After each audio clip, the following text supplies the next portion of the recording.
ফরিদপুরের সদরের নিজ বাসা শয়ন কক্ষে গলাকাটা অবস্থায় পড়েছিল ময়না বেগম নামে এক বৃদ্ধার লাশ। ফরিদপুর শহরতলির মাচ্চর ইউনিয়নের শিবরামপুরে বসবাস করতেন ওই বৃদ্ধা। তার স্বামীর নাম মৃত গেন্দু মল্লিক। তার ছেলে কোরবান মল্লিক জানান, সোমবার দুপুর 2টায় তার মা ময়না বেগম বিছানায় শুয়েছিলেন। ওই দিন সন্ধ্যার একটু আগে তিনি তার মাকে গলাকাটা অবস্থায় বিছানায় পড়ে থাকতে দেখেন। এ সময় তিনি চিৎকার করলে তার স্ত্রী কণা বেগম সহ আশেপাশের লোকজন ছুটে আসে। আমার মার গলা কাটা, গলা দিয়ে রক্ত বাইতেছে। আমি তৎক্ষণিক জিনিসটা না জিজ্ঞেস করেই আমার ভাই ভাবির সাথে করে আর কি চলে আসি হসপিটালে।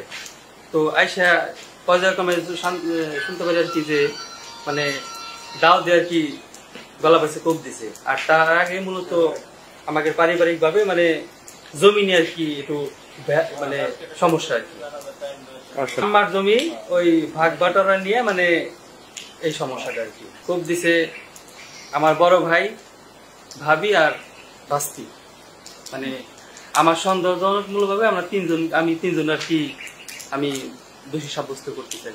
গলাকাটা অবস্থায় ময়না বেগমকে বঙ্গবন্ধু শেখ মুজিব মেডিকেল কলেজ হাসপাতালে নিয়ে আসলে কর্তব্যরত চিকিৎসক তাকে মৃত ঘোষণা করেন। ময়না বেগমের লাশ বর্তমান ফরিদপুর বঙ্গবন্ধু শেখ মুজিব মেডিকেল কলেজ হাসপাতালের মর্গে রাখা হয়েছে।